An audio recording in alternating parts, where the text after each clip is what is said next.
All right, thank you everyone for joining us for tonight's PLC. This is PLC 3 on teaching foundational reading skills to multilingual learners through structured literacy.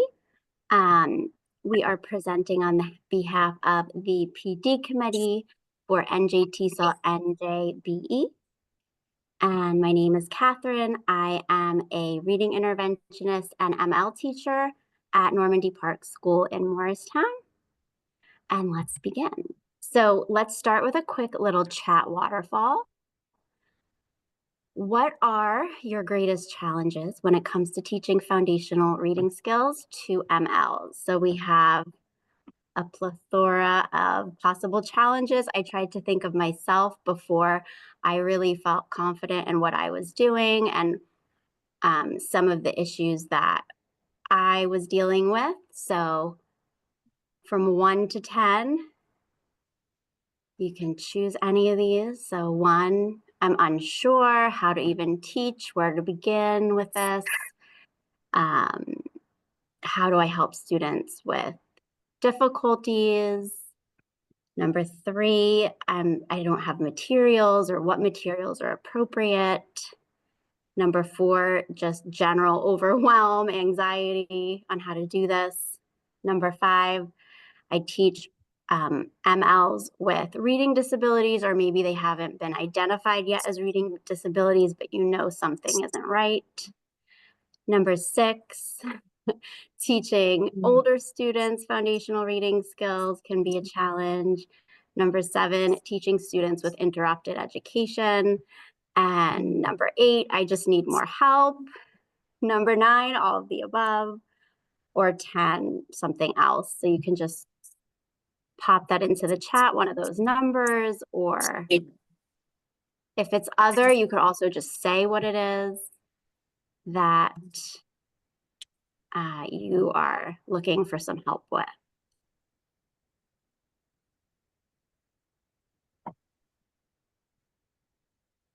Okay, so I'm seeing making learning developmentally appropriate for older kids. Yep. Are you getting paid for this one?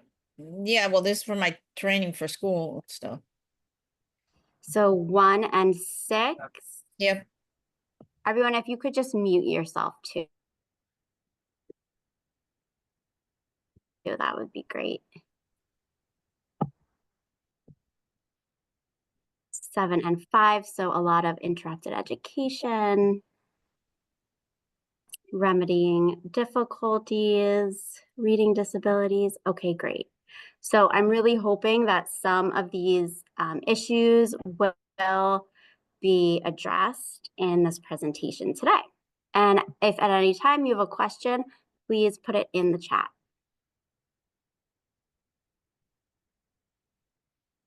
Oops. Okay, so our agenda, we're going to go through some evidence-based instruction, what that looks like, structured literacy, just a quick review of what that is.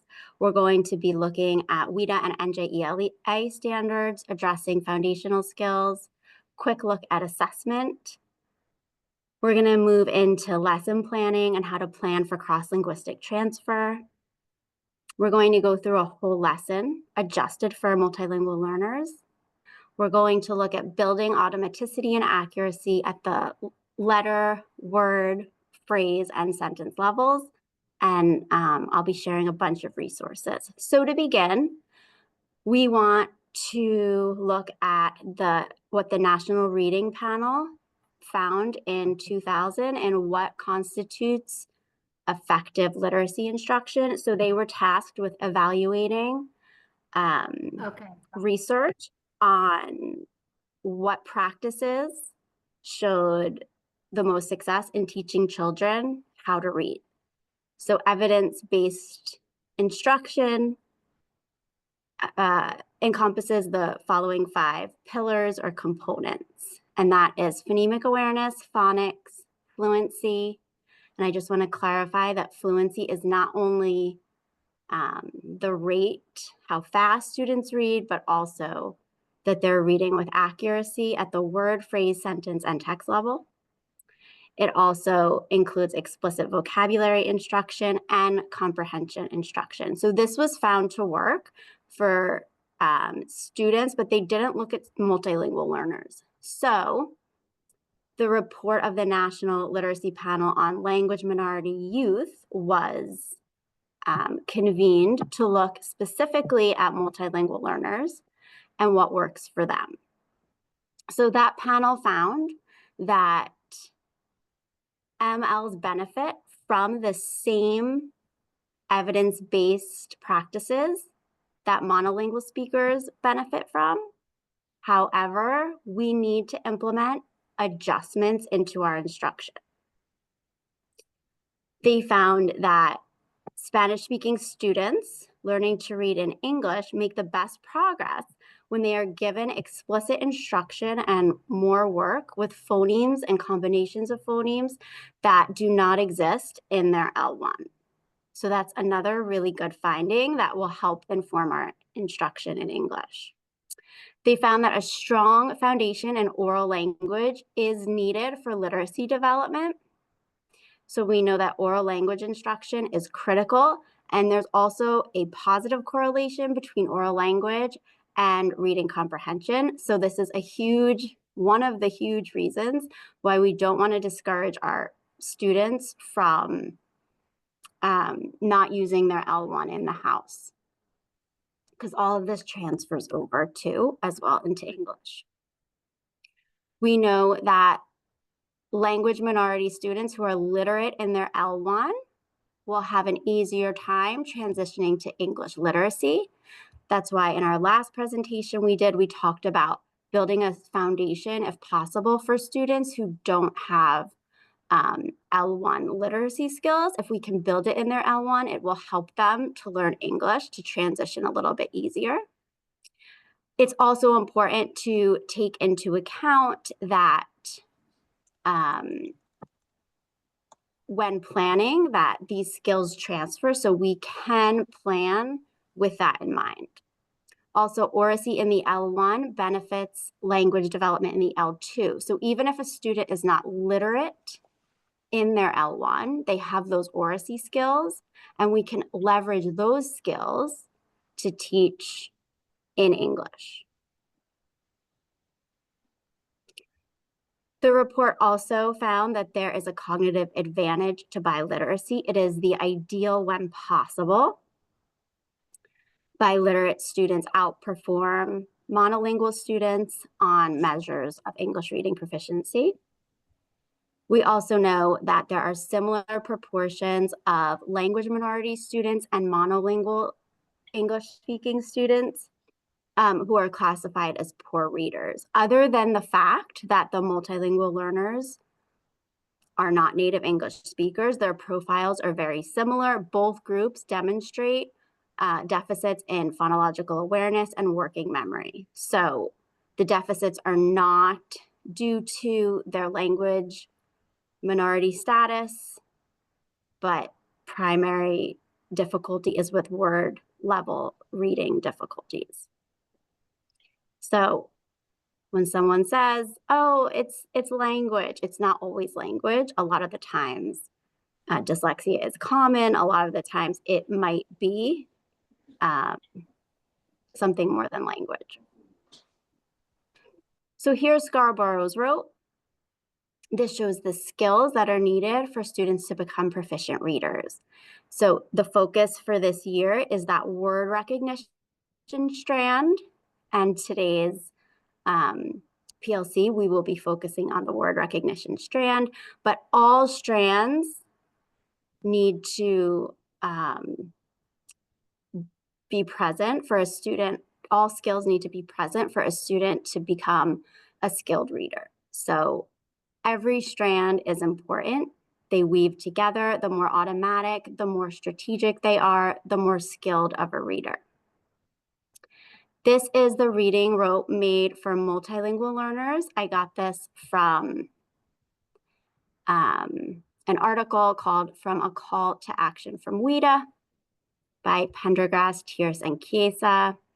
And you can see here they took, well, it was adapted, but the Scarborough's rope is adapted for multilingual learners. We're adding that oral language component, second language acquisition, the language scaffolds needed to become a skilled reader. And these scaffolds and oral language development need to be present in every strand, every skill, in order for our multilingual learners to become fluent, skilled readers.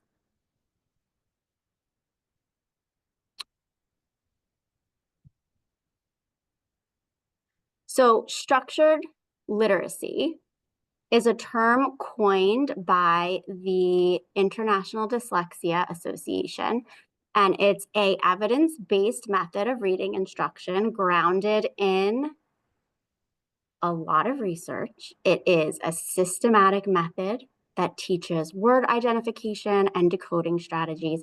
It really does benefit most students, and it is especially vital for students with reading difficulties and dyslexia. So the principles of structured literacy is that it is explicit. There's no guessing. You're very direct in what you're teaching. It's systematic. You start with a scope and sequence. You go from simple skills and you build on each skill until you get to more complex skills. It is cumulative, meaning you don't teach something on Monday and then assume the child knows it and forget about it. You're constantly reviewing new skills taught. And it is diagnostic. So you're constantly looking at where the child is struggling, where the child might need more support, and you're teaching into that. And the components of structured literacy, you can see on the inside of the circle here. So we have phonology, sound symbol, relationship, etc. So just that's kind of like the content, and the outside is the principles. It's how we do it.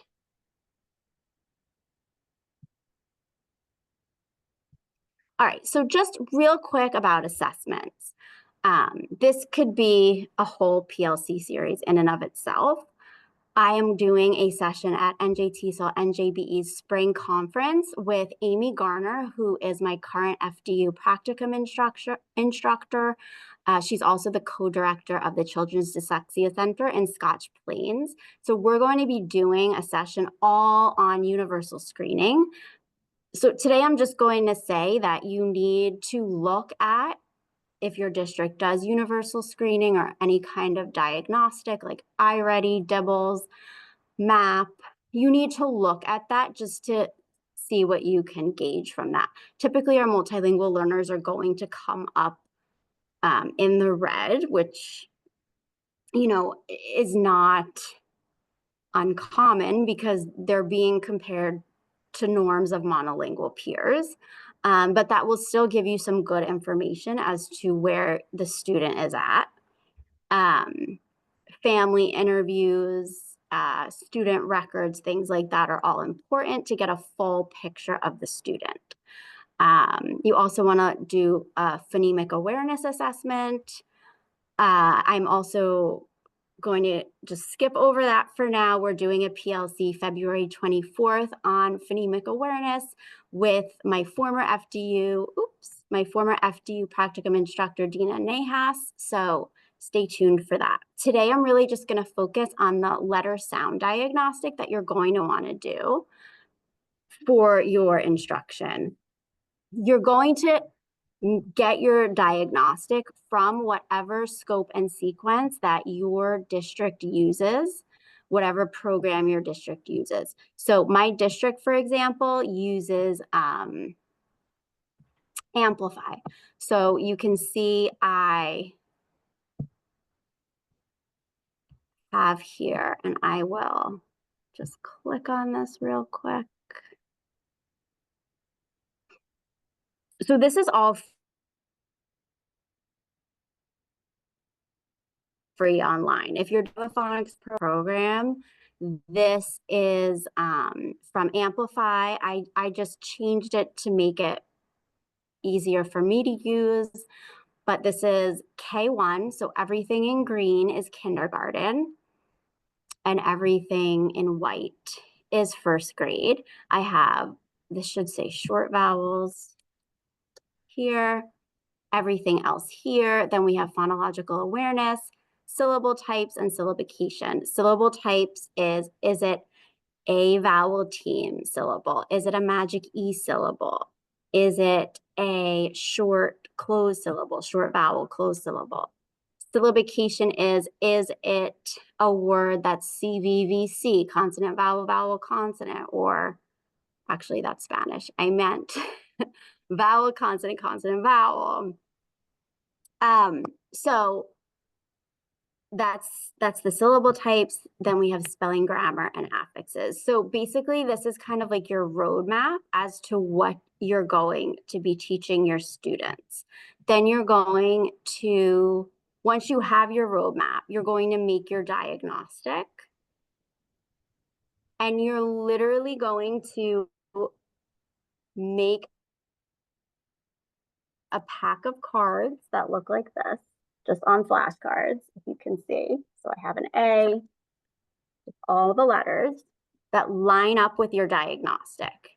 And you're going to have the child first read each sound. That's this reading column. And any sound they can't read, you're going to circle in red.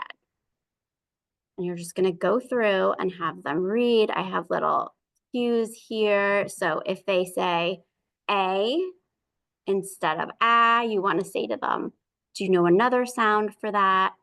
For C, if a student says S instead of K, you're going to say, do you know another way? So very, very basic. You want to see what they know and what they don't know. So when you have your diagnostic, you're going to circle on here and the reading column in red what they can not read. And then you would use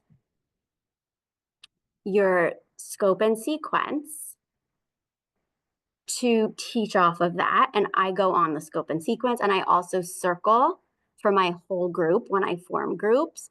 What do the students need? Where are their gaps, right? So I'll have everyone's diagnostic with all their different errors circled. And then say I have a group of 3 students, I have this scope and sequence, and I'll circle the gaps. You can color code it for each student. I just like to circle it and write their initials. And then this really gives me a nice plan of where I need to go in my instruction.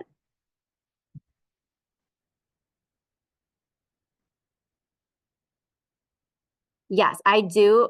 Someone asked if I suggest this for high school students. I do if they're having difficulties decoding and reading words. Okay, so any questions so far? Are we good? So you're starting with your assessment. Oops. And then to form groups, it's nice to just lay out the assessments and look and see. Like if you have all the first page with red circles for one student, but then the second student has nothing circled, they're not going to be the best group because the first student already knows everything on the first page and the second student doesn't. So if possible, you would want to put those students into different groups.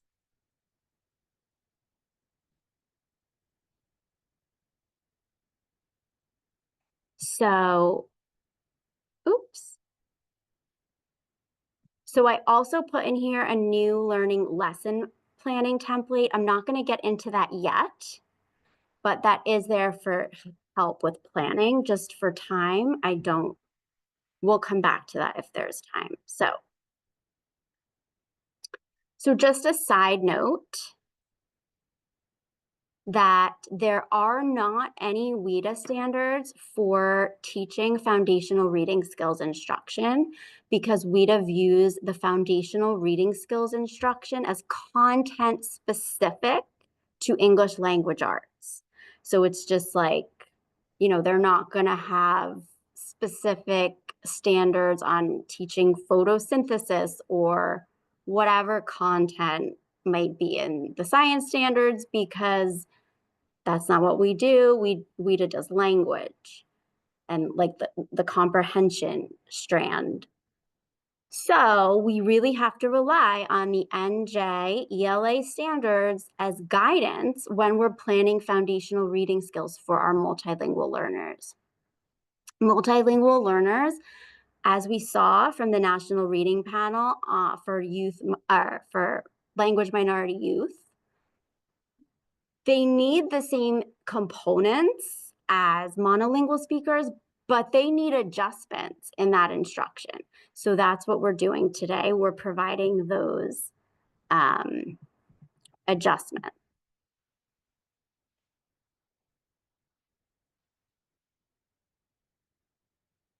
So here is a quick glance at some new New Jersey ELA foundational skill standards.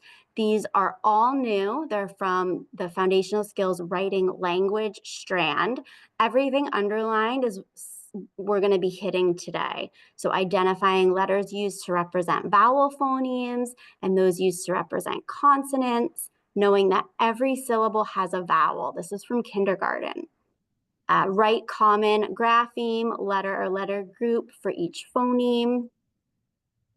Segment all the phonemes in any single syllable or spoken word. For first grade, again, writing a grapheme, a letter or letter group for each phoneme, segmenting phonemes, and recognizing that each syllable is organized around a vowel sound. So we want to think about how can we plan for cross-linguistic transfer, because we saw that in the panel on language minority children and youth, oral proficiency and literacy in the first language can be used to facilitate literacy development in English. And again, if they are not literate in their first language, you can still utilize the sounds of their first language, their oral proficiency, to transfer over to English. This is from Amplify. This is a beautiful visual representation of what we're doing. We're building metalinguistic awareness in both languages. In both languages, ideally, we're teaching for biliteracy when possible. So we're developing their L1 and their L2 oral proficiency and literacy. You could see oracy is the backbone for everything, right? That listening and speaking. And ideally, we are teaching for cross-linguistic transfer. And research shows that those strong foundations in one language are going to transfer to the other. So again, even if they don't have that literacy component in their L1, we can still leverage the oracy, the oral skills, to help them build their English literacy. So a little bit about cross-linguistic transfer, why and how. So we want to explore the commonalities between the two languages. This promotes biliteracy, but it also promotes literacy and language development in English. We want to develop metalinguistic awareness in both languages. This will help them also achieve becoming skilled readers. We want to study the structure of the student's L1, but also study the structure of English. I know that when I was going through my structured literacy or in Gillingham training, I learned so much about English. I knew more about the structure of the French language than I did about my own language because I was never really explicitly taught English. So by studying the structure of both languages, we can better plan for instruction and help our students understand why sounds are spelled the way they are and how they look visually when we articulate them. We can anticipate difficulties for students when we know a little bit about their L1. So that's the why. How do we do this? So you want to start with sound letter correspondence practices that transfer over when planning, because that's going to be the easiest. So start with the sounds, the phonemes that the two languages have in common. We want to use cognates as much as possible. This will help quicken the learning. This will hasten the learning. This will make retention easier. We want to then draw attention to the sounds that do not transfer and cause difficulty for students. So pointing out the placement of the tongue and the lips, pointing out sounds that don't exist in the language or may be confusing. For example, the Spanish language does not have that sh sound. Or in English, the short A, the A, Spanish has the A, is more like the English short O. So talking about those differences. Using mirrors is helpful, helping students see the shapes that their mouth is making, touching the vocal cords, noticing if their voice is on or off when they're making the different sounds. All these practices are very helpful. This is all from Elsa Cardenas's book, Literacy Foundations for English Learners. All of these components are so helpful when we're planning for our MLs. So in the Padlet I'm going to be sharing, I have so many resources on how to learn a little bit about your students' L1. It is really easy to do. So here is a chart I have put in the Padlet. It has a bunch of languages, and it's great because it shows not only what sounds transfer. So for example, like the k sound, you can see is present in all of these languages. So that's the sounds, but then it also goes into the sound symbol match. So in Spanish, they also have the for sound and symbol, but in these other languages, they don't. So they had the sound, but the sound symbol does not match. So this chart will really help in determining similarities and differences. I will share the Padlet, absolutely. And the slideshow, yes. And then also in the Padlet, I put all these resources for different languages as well. So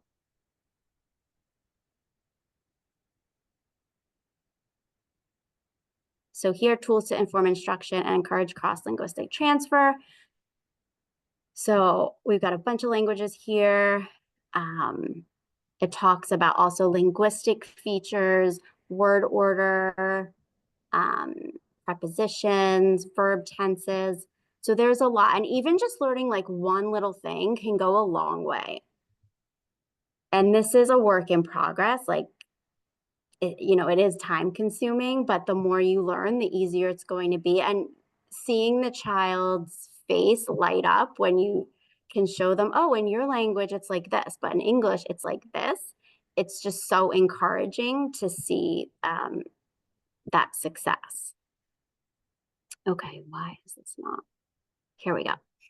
So really interesting. I was at the New Jersey International Dyslexia Association conference this past fall, and Linnea Airy was the keynote speaker, and she discussed how embedded picture mnemonics, which are memory aids, how they help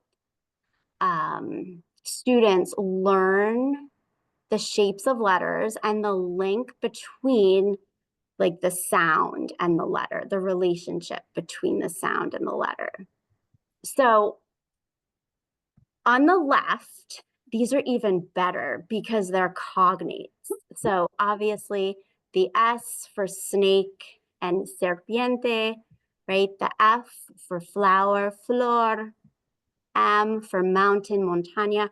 So it's not just a picture and then the letter, right? It's not separate. It's the letter and the picture embedded. So the picture is taking on the shape of the letter. This is what research is showing really helps students remember the letter shape and connecting that letter shape to the phoneme, to the sound that it makes.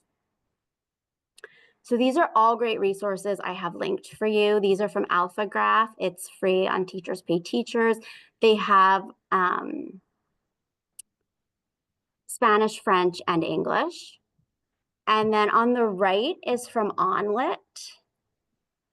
And I've linked this as well. They have all of these flashcards here, which are great. The E is echo. I think the AlphaGraph ones are a little better just because most of them are cognates.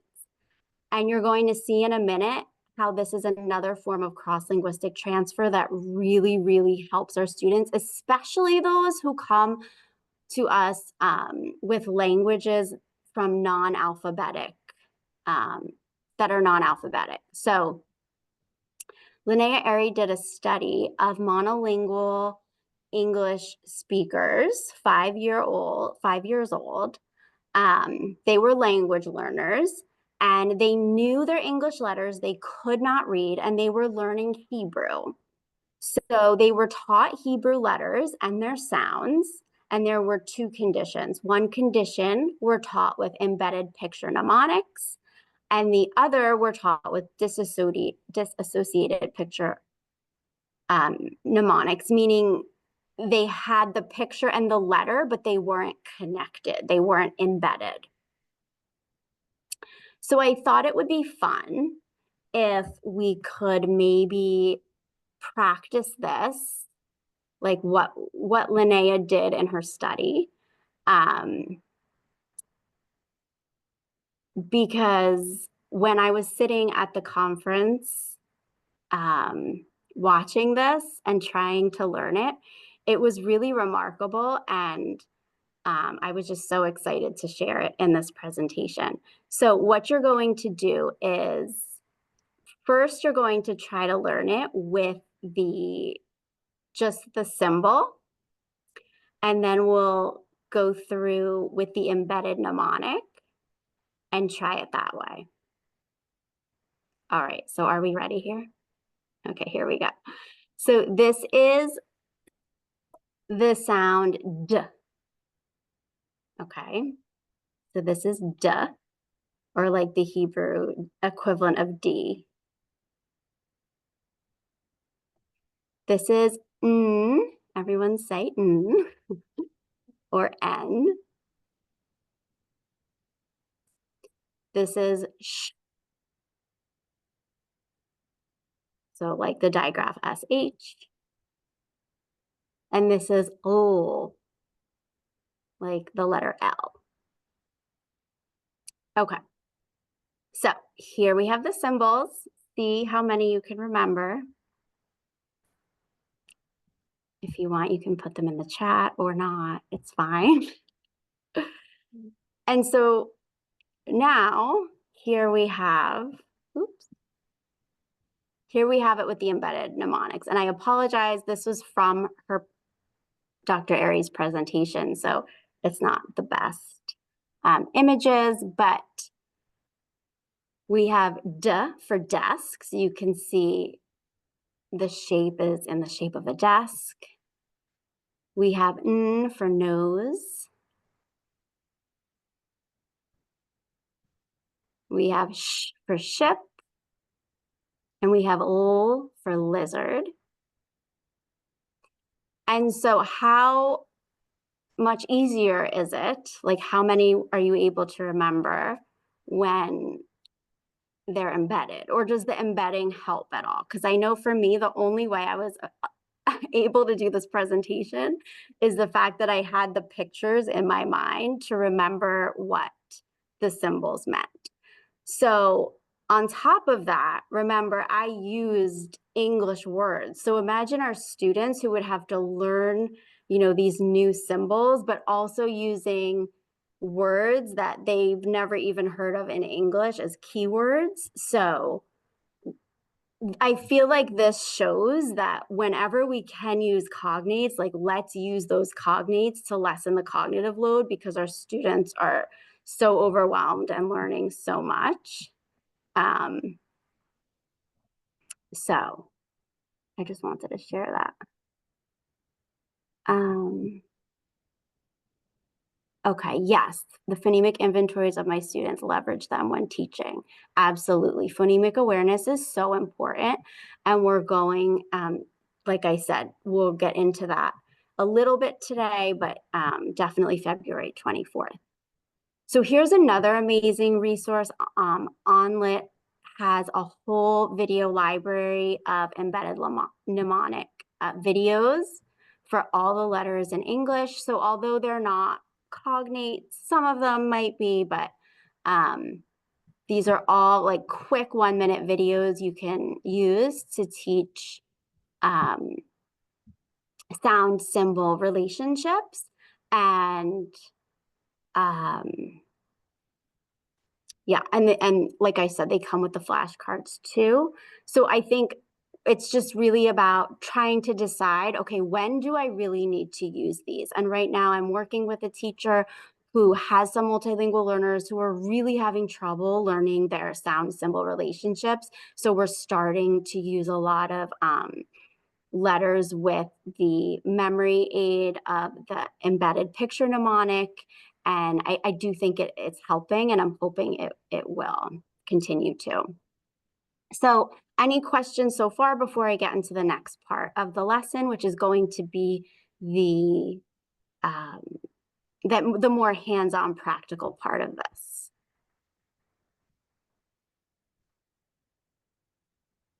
Yes, so this is exactly what we do when teaching MLs with disabilities. Absolutely, these extra aids are so helpful.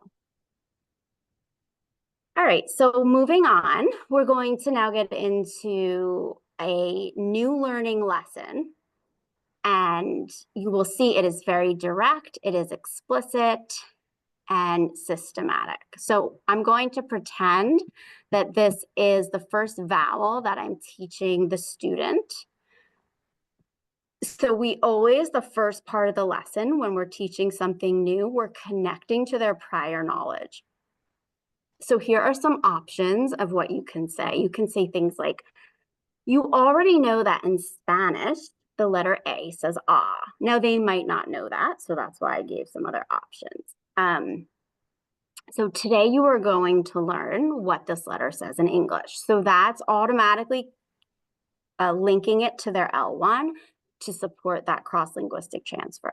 You might say, you already know about consonants. Today we're going to learn a new kind of letter. So we're giving students the vocabulary and we're building that metalinguistic awareness. What's a consonant? What's a vowel? You could say, you already know the vowel blank. Today you're going to learn a new vowel. So these are just some options. If students have that L1 literacy or are working towards biliteracy, we always want to build off of that if possible. But if not, we can still use their oracy skills. So you might say, if they don't have literacy in Spanish, you might even say, you know, in Spanish, you have the ah sound. Today you're going to learn a sound that's a little similar to that, or something along those lines, just building off of what they already have. So then you're going to say, and this is all oral, you're going to say, listen carefully, tell me what sound is the same in these 3 words. And you're going to say the sounds: mad, rag, hat. You want to make sure that the only sound that's the same is the short A sound. So you wouldn't be able to do like sat and sad, because then it would both have the S.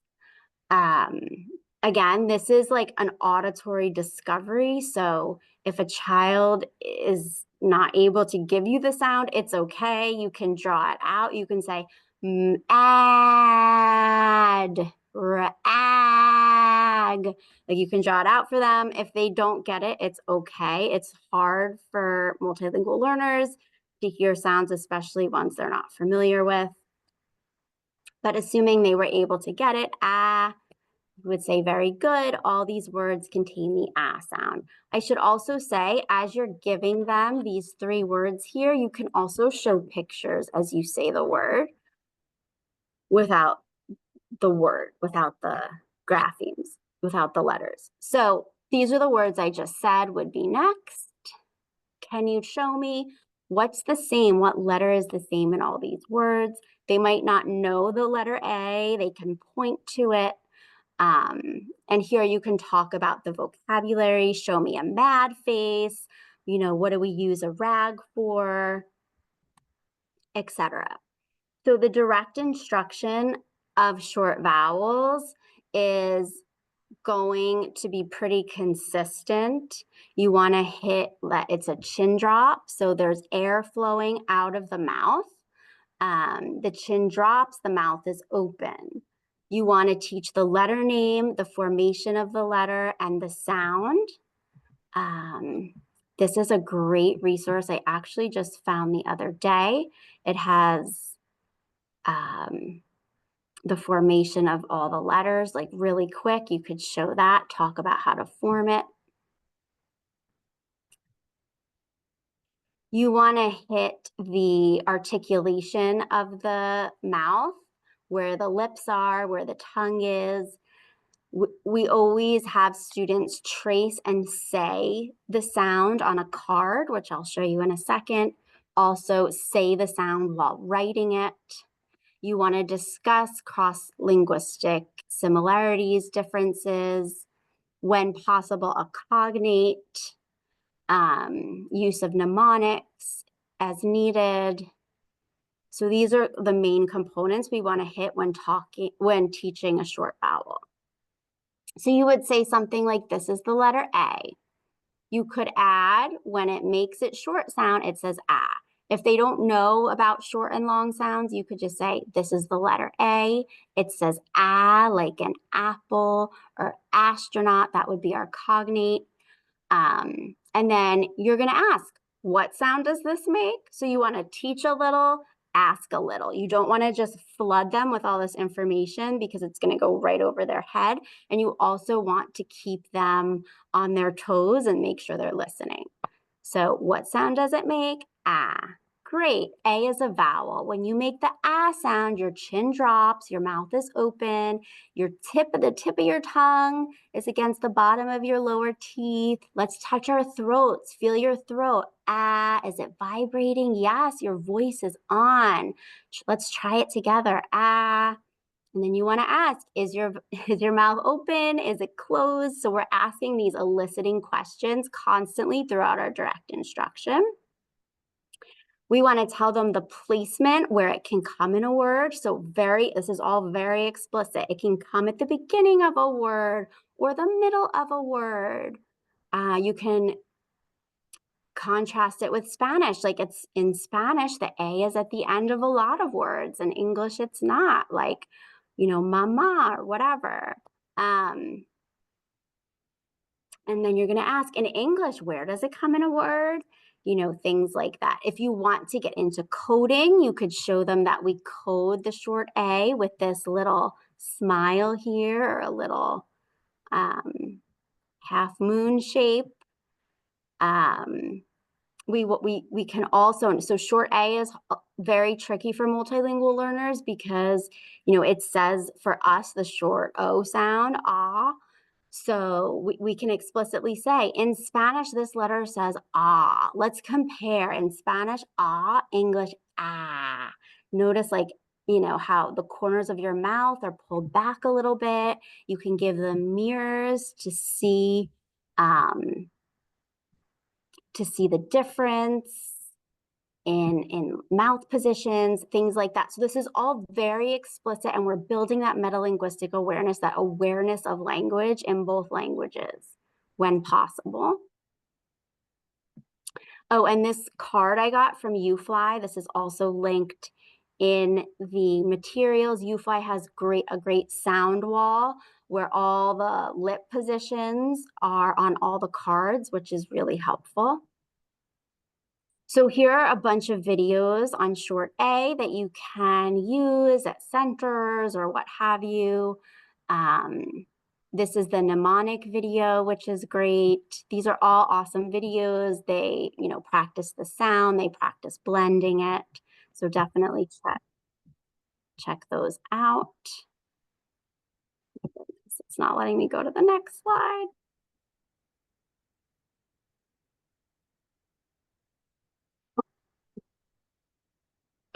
Okay, we're just gonna have to go like that.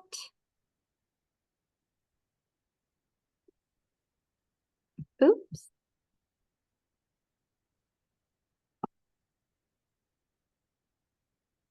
Oh my goodness. There we go. Okay. So you're going to put the card in front of them. You're going to have a card with the A on it, and you're going to have them trace and say ah 3 times. So this is the multisensory component where they're saying it. So it's oral, vocal, it's kinesthetic, and you are going to show them how to form the letter correctly. That's very important as well. This video shows that also. Then you're going to have them write and say it 3 times, and I attach like student materials for you in the Padlet, which are in lesson resources. So right here are the student materials. So right at the top here, where it says say and write 3 times, talk to your pencil, because you want to make sure they're saying it as they're writing it. So on each little line, they're going to say ah, ah, ah. Make sure they're not saying ah, ah, ah, ah 3 times.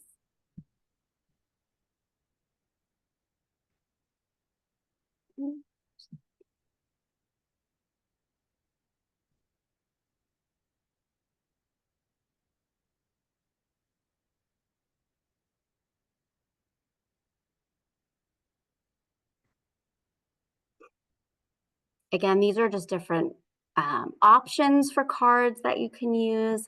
So the next part of your lesson is going to be phonemic awareness. Phonemic awareness is so important. We are going to use it to strengthen the awareness of newly learned English phonemes. They're going to practice sounds. We're going to highlight the sounds that do not transfer. We can use phonemic awareness to develop vocabulary and oral language. I also love to use it with multilingual learners to preview and pre-teach the meanings of the words that they're going to be learning to read and spell. We can also use it to be very diagnostic. We can correct reading difficulties with phonemic awareness activities. For example, if they're having confusion with B and V or A and O, and I'll show you, we can use that. Again, we're going to get very much more into depth with phonemic awareness on February 24th. We can use it to help them strengthen their blending and segmenting skills, which I'll also show you. So this is a phonemic awareness activity where the objective is to identify / isolate, that should say short vowel sound, and also to develop new vocabulary. And the activity is just sorting short A images. So if your children don't know these words yet, or they don't know all of them, you're going to have the chance now to talk about them and say, oh, look, this is an alligator. This is a map. Let's listen for that ah sound. Do you hear it? So if you hear it, you're going to put it in the A column for short A. If you don't hear it, it's going to go in the X column. There's no short A. You can stretch it out. So for example, pig, let's stretch that word out. Egg. Do I hear the ah sound in pig? No, I don't. So I'm going to put it here.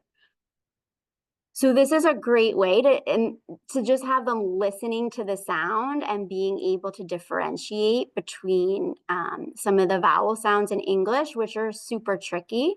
And we're very systematic in how we plan our lessons because this is a more simple skill. They're just listening and isolating, identifying, is the sound there? Yes or no. If you didn't want to do a T-chart, you could hold up some pictures, say the words. They could do thumbs up, thumbs down, something like that. Okay, so this would be an activity that would come much later on. This would be a very diagnostic activity where, let's say, our students are confusing short A and short O continuously. I could do something like this where they say the word, we identify the picture. So I would say rock, they would say rock. Let's find the rock. Where's a picture of a rock? Okay, let's listen to that medial sound. Ah. Is that ah or is that ah? And they might need you to scaffold the two sounds consistently, but it's helping them discriminate between the ah and the ah, which is a typical trouble spot for multilingual learners. So this would not come right away. We wouldn't want to confuse them. This would be way later after they've learned the O, short O sound, and now they're confusing them. And so we're using the phonemic awareness activity to help them discriminate between the two sounds, to have practice with that. Okay.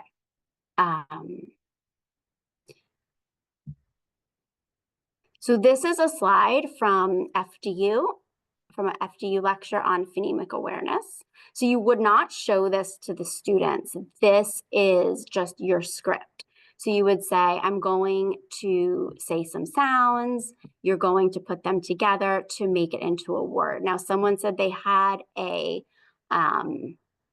issue with teaching blending. So this would be a great precursor before you're having your child read the words, have them blend it auditorily first, like orally, vocally listening, and then blending it. You could also do this with older students. I know it might seem a little babyish. You don't have to make it so babyish. It could almost kind of be a game where you're saying the phonemes and they have to figure out what the word is and blend it together.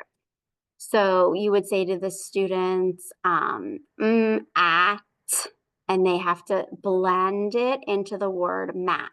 After they blend it, you can show them the picture. You don't want to show them the picture beforehand because then they are not trying to blend it together. If they know the vocabulary already, they're just going to look at the picture and know that it's a mat. So have them blend and then show the picture. So you would go through the whole thing. So man, at. But again, you're not going to show the picture until you say the phonemes. So any questions on this activity? So this is a blending activity where you're just saying the phonemes and they have to try to blend it together. And this, the National Reading Panel found, is one of the most essential skills for successful reading. And again, this is a great place to develop that vocabulary. I put 3 pictures of a bat here. So we have the animal, the baseball bat, and then we have someone batting their eyelashes. You know, you don't have to get that advanced, but if you have older students, why not? So this is more of a morphological awareness activity where you would have them reading and decoding the words and matching the picture. So you could do this as well. Or without the words, if you want it purely phonemic awareness, you could say the phonemes d. They have to blend it and then find the picture and point to it or hold it up or whatever. So there's so much you can do with phonemic awareness. But it is an essential component. It should be in your structured literacy lesson. And we are trying to build that cross-linguistic transfer. So whenever possible, we're pointing out cognates like map, and I don't think there's another cognate here, but if possible, we want to build on the cognates and the sounds that are the same in both languages. So next is the blending drill. Typically, this is only in the review part of the lesson, but I have added it here because it's helpful as like a scaffold before you give students words to read. It's helpful to do this with them, especially younger students in first grade, even kindergarten, if they're at this level. So you're going to do a gradual release of responsibility. And you're going to say, okay, watch me read. And you're going to tap each card or each letter. So I would have a magic wand, or I would use my finger and just tap at and then slide sat. We talk about how many letters there are, how many sounds. It's nice to, if children are having trouble blending, it's nice to really hold out each sound, especially if it's a continuous sound, like you can hold it, sat, because that really helps kids connect the phonemes together to form a word. And then afterwards, you can show the picture to help build that vocabulary. We want to constantly build meaning. We want to talk about tense, like, oh, the man sat. Is he doing that now or in the past? Oh, yes, sat. It already happened. So I'm going to do a few to show them. And then we're going to do some together now. So everyone has their mat in front of them. You could also just have it on the screen and they're holding it up and sliding it. And we're doing this all together. And then you can have a student volunteer come up to the board and tap each sound and slide it. We can help each other still if the student needs help. Continuously reinforcing vocabulary. You could have a student give you a sentence with the word and things like that. Here's a mat. I mean, there are so many of these on Teachers Pay Teachers, but here's one you can use. It has the letters at the top. You can bring phonics into this as well, where you say the sounds, the student writes it. We'll talk about this more to come, but this is a template if you need one. So after the phonemic awareness part of the lesson is the time where we build that word level reading, that word level accuracy. So a student is going to get their word list. It's going to look something like this. Again, this is all shared in the Padlet, but the student is going to read the list of words first. So if you want to code, I would have them code a word or two. So just showing that the A is saying ah, and then read the word, blend it together. If a student makes an error, you want to give immediate feedback.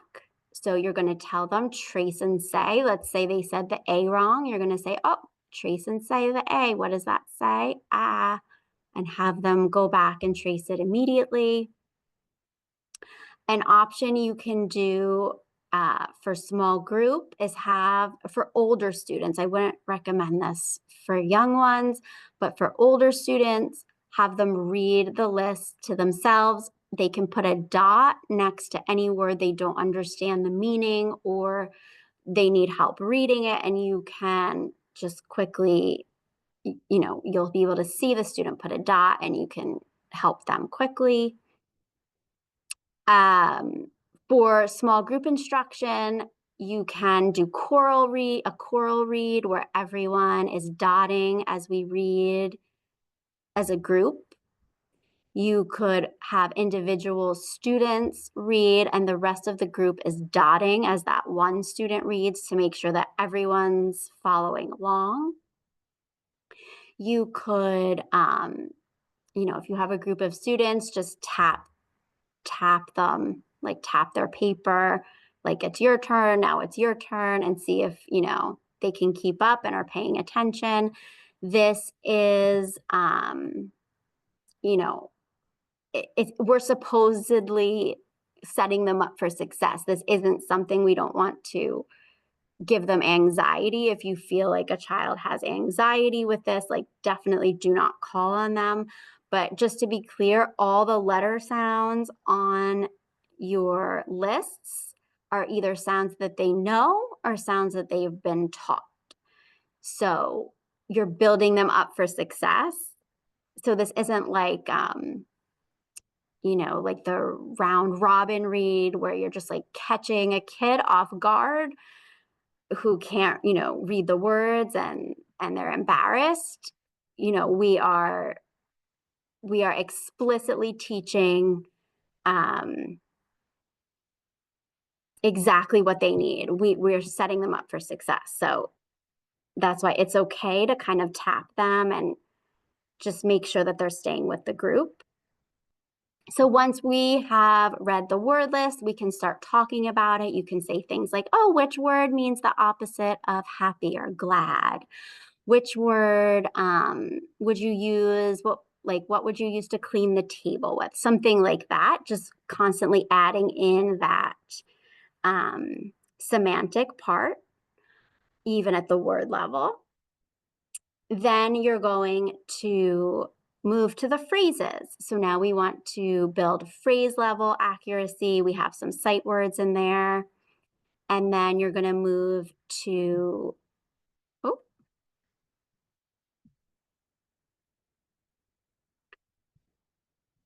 sorry. Then you're going to move to some sentences. Where did I put them? Okay, well, they're in the Padlet, but I do want to show you.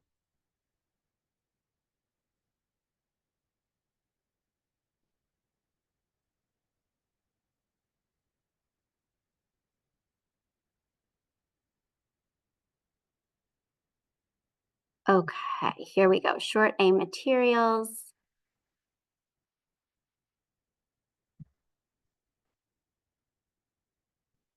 So we have some sentences here.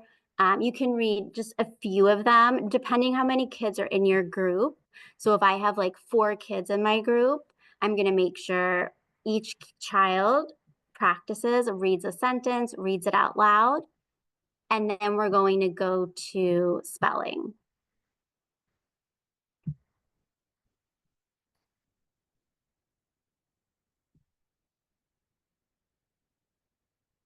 Kathy, how am I doing on time? It's 6:03, so about 25 minutes. Okay, perfect. So next is the spelling part of the lesson. So again, multisensory because students are saying the sounds, they're writing them, and we also use cubes to help them visualize it. So they're going to use this paper right here, say and write. Oh, that should not say and write 3 times. Hold on, I need to fix that. But they're going to say each word as they write it. They're going to say each sound as they write it. And then here's the script that they're going to use, that you're going to use. So you would say and tap map. And so this on this rectangle here, you can use a magnet. They would say and tap the word map. You're reinforcing the syllables. How many syllables? How many chin drops? Map, 1 syllable because there's 1 vowel, 1 chin drop. So then you're going to say, great, say and build map. And for each phoneme, the child is going to move the block onto the little rectangle. So they're going to go, ah, p. So the student is saying each sound as they move the cube. And then they're going to say and write map as they spell it with their pencil. And then they are going to, you could talk about meaning, you know, why would we use a map? And then if the child makes an error, you're going to point to the cube where the error was made. So say they write mop, instead of map, they're confusing that A and O. I'm going to point to that middle block and I'm going to say, what sound was that? What sound is this here?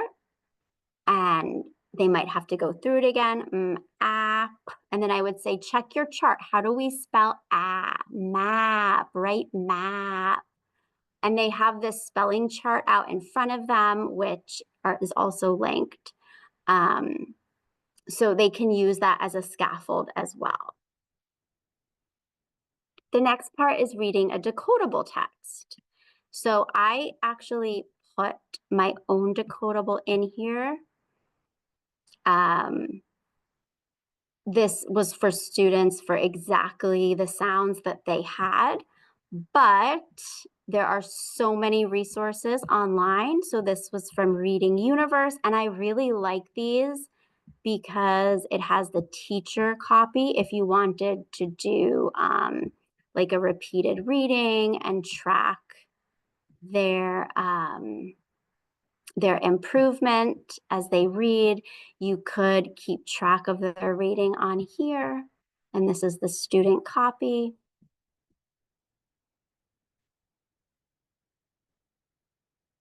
So when we read the decodable, I like to have the students read it to themselves, find the words with short A, they like to highlight them, and then we all read the text aloud. And if you look in the materials, this sheet right here would be for like an older student. So this is where they would say and write the sound 3 times. Here's where they would spell their words. And then this is for the younger student. Always want to remind them, talk to your pencil. They need to be saying those sounds out loud as they write.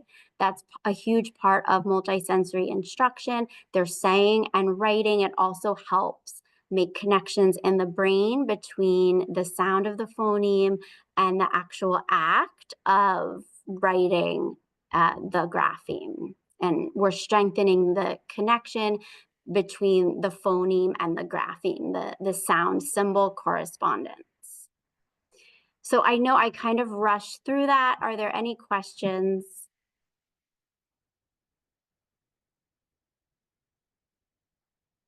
Yes, immediate teacher feedback, so important. Absolutely.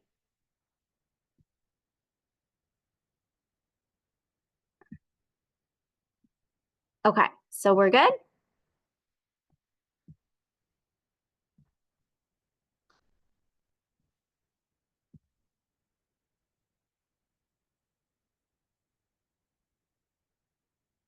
Oh, these are what, thank you so much. Someone said these are wonderful resources. Thank you. Project Read. Yes, I actually put Project Read in the resources. So the next part of the new learning lesson is going to be teaching the trick words, the heart words. There's a lot of names for them. So when we teach a heart word, we want to underline the part of the word that follows the rules and then put a heart under the part that does not follow the rules. This is tricky with, you know, K1 because they might not have learned TH yet. So you can't always say, oh, you know, TH says because you haven't taught it yet. So you might have to just teach them that, you know, the whole word, we're going to remember the whole word by heart. THE spells the. But for a student who might have that, who might know that TH says, this is helpful to them to be able to analyze that TH is following the rules here. And the E is not. The E is breaking the rules. E does not say so we put a heart under that and we tell the students, this is the part you have to remember by heart. And then you're going to say, what do you have to remember by heart? And they're going to say the E. They're going to, for spelling, they're going to trace and say it 3 times, either on their hand, on their arm, something where they're getting that kinesthetic, they're really feeling it. Then they're going to trace and say it 3 times, either in the sky or on the table, something like that. You can also do like sandpaper is great, where they're just really getting that kinesthetic feel in different ways. And then they're going to say and write it 3 times on this paper down here where it says heart word. There are also a bunch of great videos on heart words. If you just Google the heart word you want to teach, you will find amazing videos. You can also see this is in the standards now that students can read high frequency words and identify the parts of the word that are regular and not regular. So this is all in the new part of this. It's a new part of the standards in the language foundations.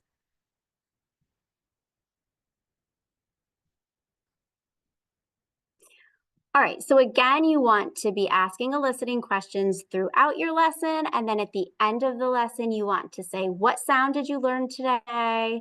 Any of these, pick 3 of them. Is your mouth open or closed? Where does it come in a word? What's our keyword? Where is it on your spelling chart? The spelling chart right here is in the resources.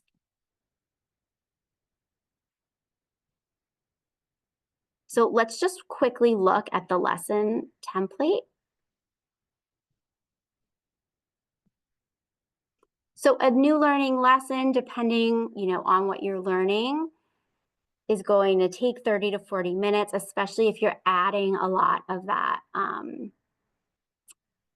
semantic morphology component of like teaching the vocabulary, the cross-linguistic transfer. It's going to take more time, but typically you're going, to look at between 30 and 40 minutes. You're going to write your new sound or concept you're teaching, your connection to prior knowledge. You want to plan out everything you're going to say. So you already know about blank. Today you're going to learn about blank. Your direct instruction, you always want to have the card with the letter that you're introducing. You can look at the L1 to see, is this transferring? Is it not transferring? What can I bring in from the other language to make a connection or explicitly say, you don't have this sound in your language. So, this is how we make this sound. What articulatory gestures can we add? Always remembering our students need to trace and say it, say and write it. Having that phonemic morphological component is so important.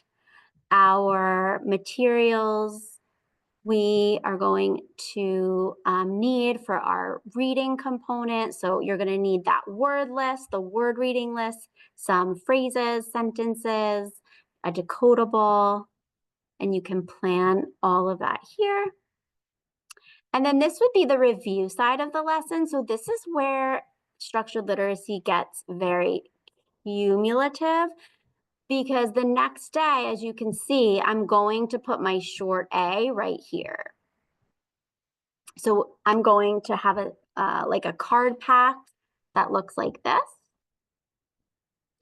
And I'm going to, I don't know if you can see this, but this will have like all the sounds that I've taught. And so I'm going to review it. It's going to be at the front of my card pack the next day. So the next day's lesson, I'm going to say, okay, what sound is this? We learned it yesterday, and see if they remember the sound. If they do not, I could take some notes right here on my lesson plan. So let's say Melanie did not remember it. Let's say she said O instead of A. So I would go like that, showing that she made an error. If she errors, I'm going to put the card in front of her and have her trace and say it. And then I'm going to put it back in the pack and see if she can get it the second time.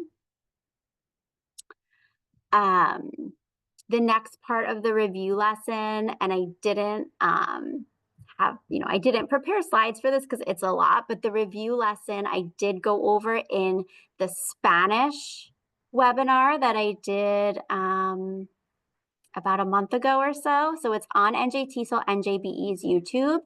I go through a whole review lesson.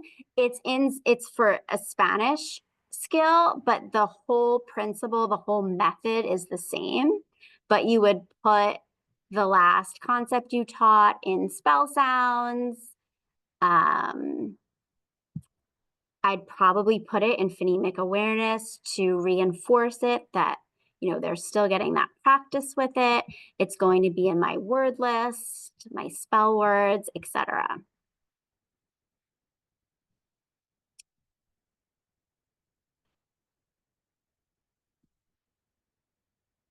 So here are some follow-up activities that you could do for short A. So there's a roll and read and a fun little game here where students roll a dice and then they have to choose a word and read it.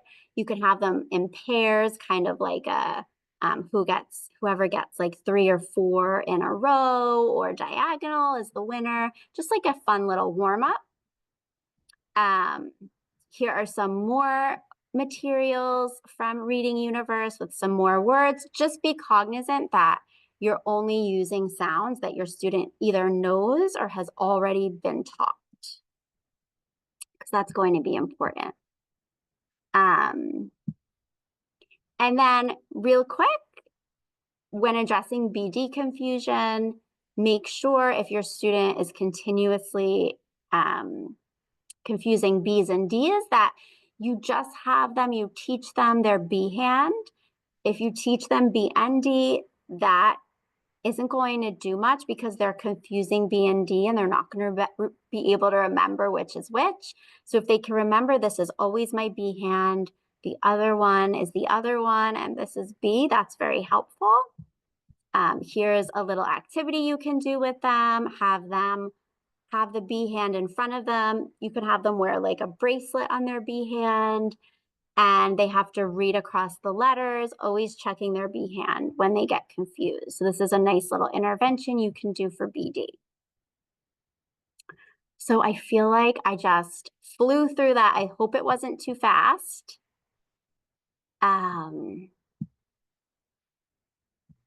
But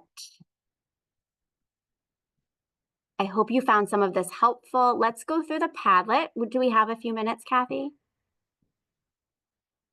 Yeah, it's 6:18, so maybe about 5 minutes.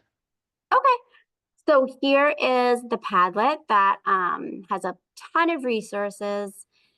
There is some ML/literacy research. So I put the summary of the National Literacy Panel on Language Minority Youth, very informative to read.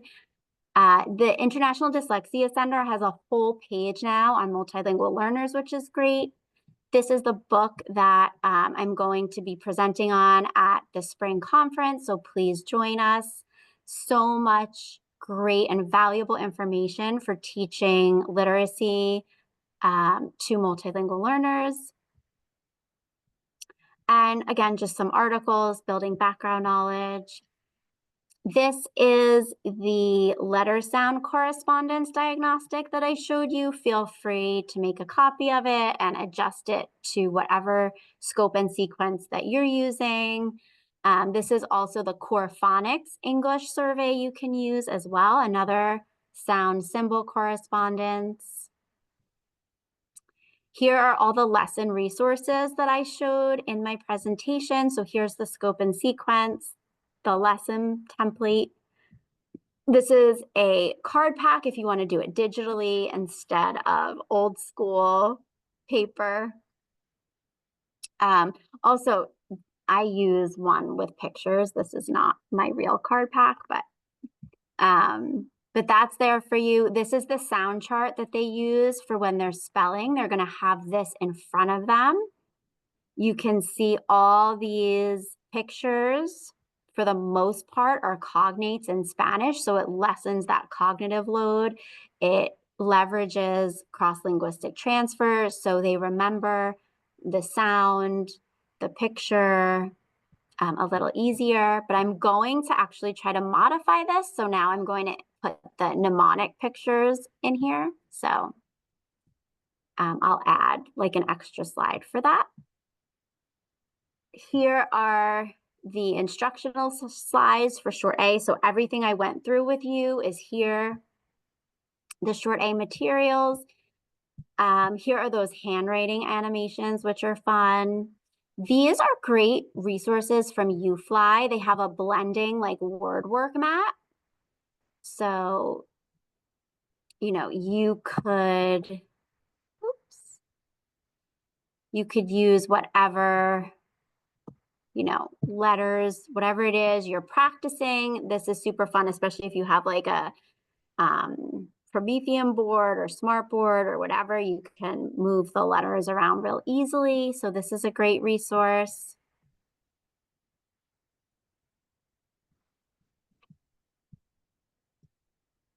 Where was that?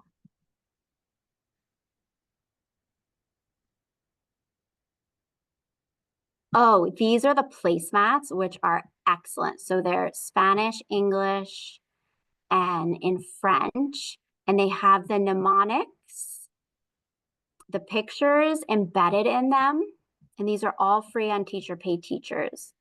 So if you have students who are having difficulty learning their sound symbol correspondence, this is a great research. They have all these mats in those 3 languages. More mnemonics, the mnemonics videos here, the flashcards, tons of resources for decodables are here. I especially love these decodables. These are for older learners. A lot of you said that older learners and finding materials for them was difficult. So these are excellent resources here for that.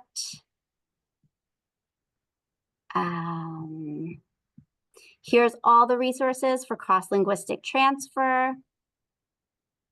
Further viewing, I just put some like really helpful PD webinars on literacy and multilingual learners, podcasts. So I also put NJTESOL-NJBE's YouTube channel. So if you'd like, you can go back to the Spanish literacy instruction that I did last month if you're interested in learning more about how to do a review lesson. Today I modeled the new learning side of the lesson, and then the next day after this I would do the review. So you can go to our website and check that out as well. And I think that's it. Great. So I did just do a massive dump in the chat Okay. of the registration link for our next meeting, which will Great. be February 24th, and it will be phonemic awareness of multilingual learners, what, why, and how. So you'll see that link there. If you would like a PD certificate, that link is there. The PDF of today's presentation is there. The links, thank you, Kathryn, for putting our YouTube page up, but also I put in the links to the last 2 PLCs, so those are in the chat now. Oh, great. Some people have been asking about how to find out about these meetings because they got late registration notices. If you are not a member of NJTESOL-NJBE, please email me. I put my email in the chat. I will send you the link. Membership is only $35 a year for NJTESOL-NJBE, so that's a super bargain. If you come to our conference, you get a free membership, but you can get the membership separately. Because to find out about all of our professional development, advocacy, countering anti-Black racism committee, every member gets weekly voices. So I recommend that you open it up when it comes to you. Even if you don't read the articles that are there, all of our announcements are in Weekly Voices. So registration for this PLC was in Weekly Voices. For the past couple weeks, our chapter meetings are in the Weekly Voices.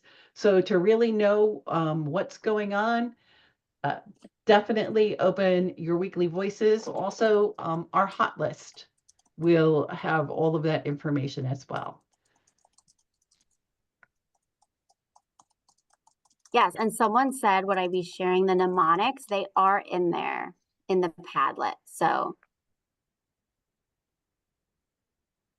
Yeah, all of the links are in the Padlet, Yeah. and all of the links in the PDF are live. So you should be able to get to them. yes, and yeah.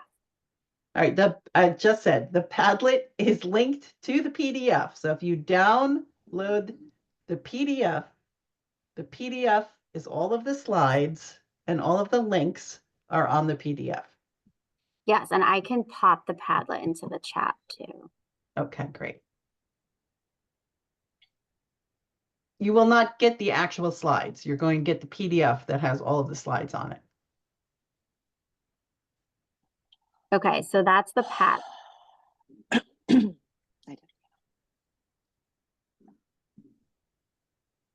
And Kathy, this is also going to be on YouTube, so we can put the Padlet link and everything on YouTube also, Yes. right? Yeah. Yes, I actually usually just post the PDF, but I'll put everything there. Okay. Also, if you're missing anything, please feel free to email me. The QR code did not work. It says it's expired. Is that for the PD certificate? I don't know, because I put a link in, Okay. not a QR code. Okay. Is that on your, is that on Yeah. yours? Oh, Yeah. yeah, no. That's wrong. Sorry. That's my Yeah. fault.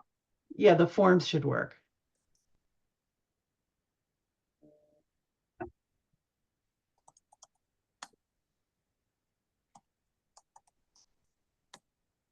Right, But please email me too if there's any issues. I can email anything to you if you need it. Okay.